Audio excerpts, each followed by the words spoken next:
Hi, I am जेन जी। अगर आपकी उम्र 12 साल से लेकर 27 ईयर्स ओल्ड है तो इसका मतलब यह है कि आप एक जेन जी हो। जेन जी ये वही जनरेशन है जो अपने एरा में इंटरनेट वर्ल्ड से एक्सपोज थी। मतलब इसने इंटरनेट का चेहरा देखा था।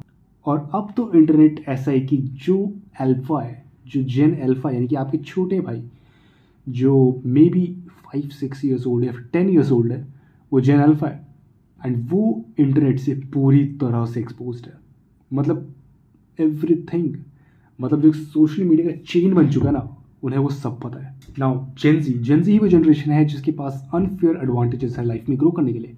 लेकिन इसके बावजूद भी आखिर क्यों जेन जी बहुत ही ज़्यादा डिप्रेस्ड है। नाउ आपके पेरेंट्स यानी कि मिलेनियल्स जो 1980 से लेकर 1996 तक, इस दौर में आपके पेरेंट्स ने बहुत से करियर अपॉर्चुनिटीज़ को देखा, उनको समझा और अपने करियर को बिल्ड करा, जिसकी वजह से आप ऐसे लाइफ जी पा रहे हो। इससे और थोड़ा पीछे जाते हैं और बात करते हैं स्टार्टिंग से। नाउ अर्ली 90s में जब आपके दादा परदादा बहुत ही ज़्यादा रिलीजियस थे, अपने रिलीजन पे बिलीव करते थे। नाउ अर्ली 90s से लेकर 1945 तक हमने 2 वर्ल्ड वॉर देखे। इन 2 वर्ल्ड वॉर के अंदर हमने बहुत सारे एक्ट देखे, को फेस करा, और इन सारी पॉवर्टी, इन सारी चीज़ों को फेस करने के बाद हम यहाँ तक पहुँचे।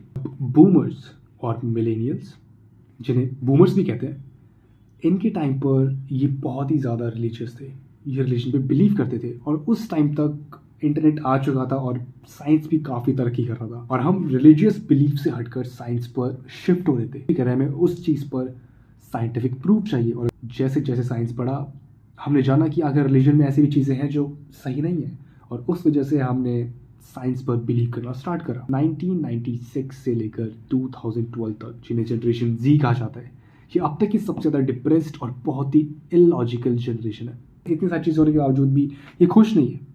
इस इंटरनेट वर्ल्ड में जहाँ पर सारी चीज़ें झूठी हैं, जहाँ पर आप इनफाइनेटली इंस्टाग्राम पे स्क्रॉल करते हो, स्नैपचैट पे इतने सारे फिल्टर्स, और ये और एक एंड आपके हर एक स्क्रोल पर आप अपने से किसी बेहतर को देखते हो।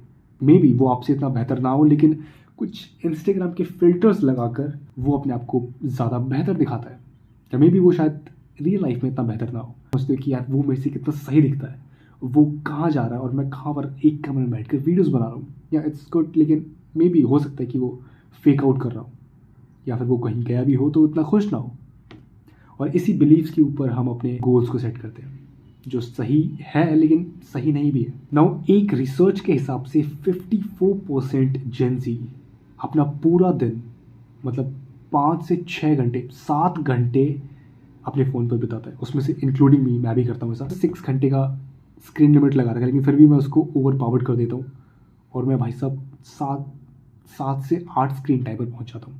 एंड जेन जी जो 88% जेन यूट्यूब पर अपना टाइम बर्बाद करती है। बर्बाद नहीं हो सकता, उसमें कुछ काम भी कर रहे हो, लेकिन मोस्ट ऑफ द केस सब बर्बादी। 76% इंस्टाग्राम यूजर जेन जी है, जो इंस्टाग्राम को यूज़ करते हैं कुछ फेक आउट फिल्टर लगा के अपनी लाइफ इतनी बेहतरीन दिखा के, जो इतनी होती नहीं है। नाउ ये ग्राफ देखो, इस ग्राफ के अंदर जो 12 से लेकर 18 की रेंज है, इसमें जो जेन जी है वो बहुत ही ज़्यादा डिप्रेस्ड है। नाउ सेकेंड ग्राफ में इसके अंदर बहुत ही ज़्यादा कम डिप्रेस्ड है, मतलब डिप्रेस्ड है लेकिन इतनी ज़्यादा नहीं है। नाउ आपकी ग्रैंड पेरेंट्स जो एक हेल्दी लाइफस्टाइल जीते, वो बिल्कुल भी डिप्रेस्ड नहीं है।